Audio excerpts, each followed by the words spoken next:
Hey, it's Mo Egger. It's football season, and there's no better place to post up to watch the games than Long Neck Sports Grill. Start with the TV setup. There's 4K TVs all over the place, and the sound is on for all the big games. Then there's the menu. It is awesome, and it's extensive. I love the wings, and of course, you need beer. No place has a better beer selection than Long Neck's. 3 Northern Kentucky locations, Wilder, Hebron, and Richwood. Long Neck Sports Grill. Stay late. Come often. The Arnell Carriers pregame sports talk show rolls on ESPN 1530. Bengals and Browns coming up. We're presented by your Cincinnati and Northern Kentucky Toyota dealers. Countdown to kickoff at 6:30. Coming up at 6:05, you'll hear my conversation with Paul Dehner Jr. of The Athletic. We'll talk about tonight's game, talk about JaMarr Chase's absence, what the Bengals may or won't do at wide receiver.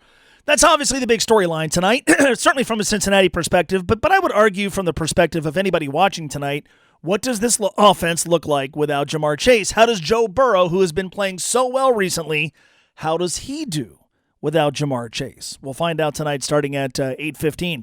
When we have injury questions, we reach out to the folks at OrthoCincy Orthopedic Urgent Care. These guys never make you make an appointment. You never need one. And by the way, at their Eastgate and Edgewood locations, they've got extended evening and Saturday hours. And by the way, it's cheaper than a crowded ER visit. Just walk in.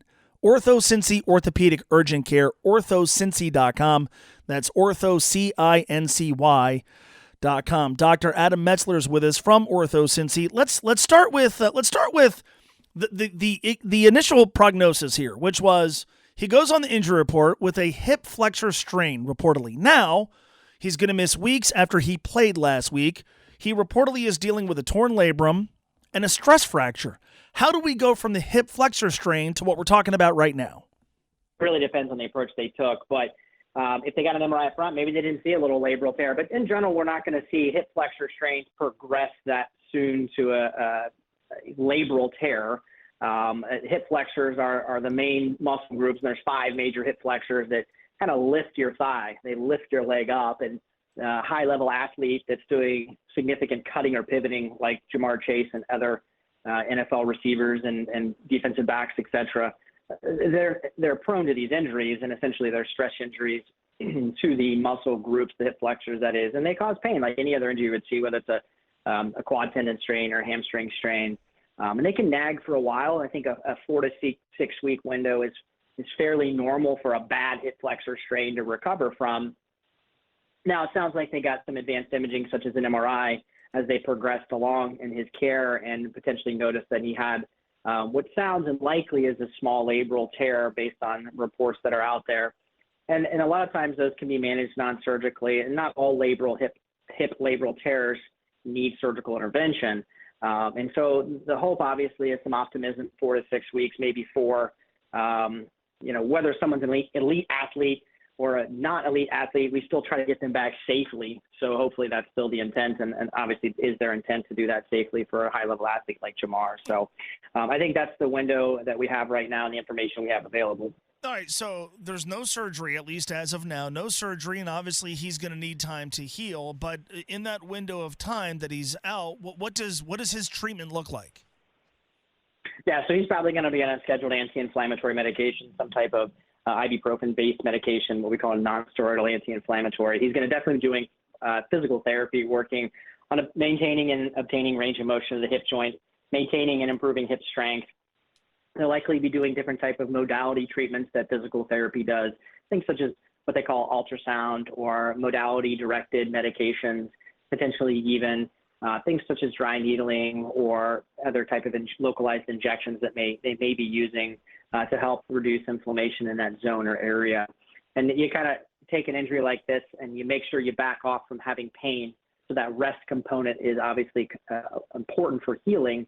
And then as they start to improve, you increase this sports-specific training. So they'll go from doing nothing, get them in a swimming, what they call a SwimX machine, where essentially they're walking in water to reduce the amount of pressure of their body. They'll get them on a bicycle, make sure that's tolerated, increase resistance of bike, transition to elliptical with resistance, transition to jogging, then to running. and you can see how that progression can unfold over a period of time. And it's different per athlete, per injury. Is there any chance, because we're talking about a 4 to 6 weeks time frame, and obviously, you got to wait for it to heal. Pain management becomes a big part of this process. But I've never had a hip injury, but I'm just thinking about something that's going to keep me out for 4 to 6 weeks, and then I'm going to come back and play for the rest of the season, which if you're a Bengals fan, you obviously hope goes for a while. There's no chance he plays the rest of the season pain-free, right?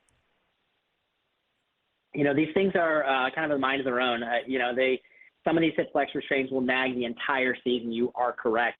I think one of the hardest things for us to manage as sideline physicians, I've been on the sidelines 16 years now, is quad tendon strains, hamstring strains, and hip flexor strains, because they have that tendency to kind of nag, especially as you go back to high-level cutting and pivoting. And it isn't really until the off-season until a lot of these athletes kind of turn the corner. And, in fact, if you have a really bad hip flexor strain, a higher-grade strain, it's really hard to get back in season. It sounds like this is all lower-level stuff, which is great because it's still a good possibility to be able to make it back. He may still have some nagging pain, though, as he progresses back to the season. The hope is that he doesn't re-aggravate that to the point where he is limping like we saw him come out of the last game. Are we dealing here with something that, if things go awry, could lead to something much more severe or something chronic down the road? I think with any of these types of strain injuries, that's always our concern. You have to take it carefully. Each situation is taken in, obviously individually. But yes, it could be. But I don't think they're going to go with that intent. The intent is obviously for us when we're managing these is not to put someone back with the intent of progressing them to need something more aggressive, such as surgery. But there's no question that if you take a grade 1 hip flexor strain and they have a further injury, you could make that a grade 2 or potentially grade 3 hip flexor strain and finish the season out on the IR, et cetera.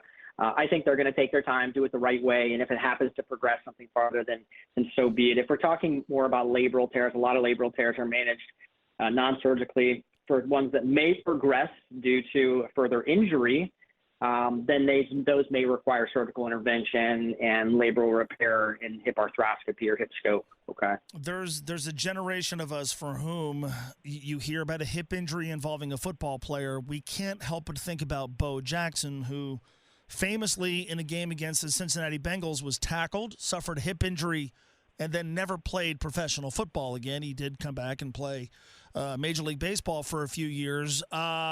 So you hear about a hip injury now, and you kind of fear the worst, and you flash back to Bo Jackson and what might have been. What exactly was that injury? And based on what we know, how overboard are we going when we see something like what JaMarr Chase is dealing with, and we try to connect it to Bo 30 years ago?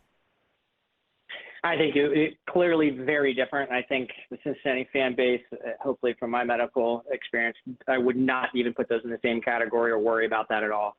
Bo Jackson's injury, drastically on a different scale from what we're seeing. JaMarr Chase, at best, at worst, I should say, is a small labral tear, which should do well, even if he potentially needs some off-season surgical arthroscopy for that. Bo Jackson injury with a hip dislocation, reduction, meaning put back into place, and developed avascular necrosis, is essentially where the hip joint dies, requiring him to ultimately end his career needing a total hip replacement. That is the catastrophic, someone pulls your hip out of socket type of situation. That's not what happened to JaMarr Chase. It's not in that same category at all.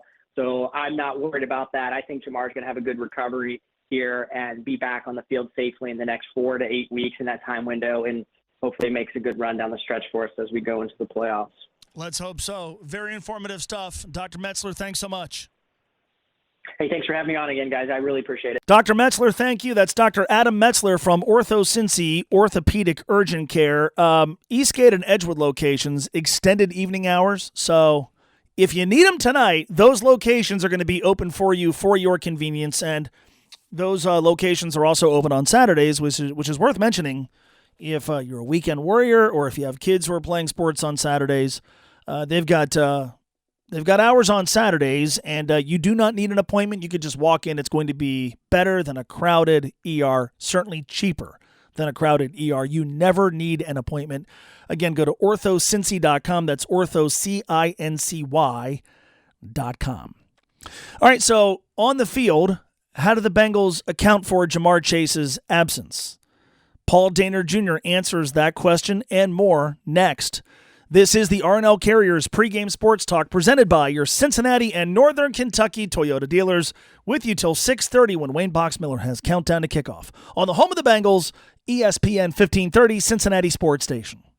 Hey, it's Mo Egger. It's football season, and there's no better place to post up to watch the games than Long Neck Sports Grill. Start with the TV setup. There's 4K TVs all over the place, and the sound is on for all the big games. Then there's the menu. It is awesome, and it's extensive. I love the wings, and of course, you need beer. No place has a better beer selection than Long Neck's. 3 Northern Kentucky locations, Wilder, Hebron, and Richwood. Long Neck Sports Grill. Stay late. Come often.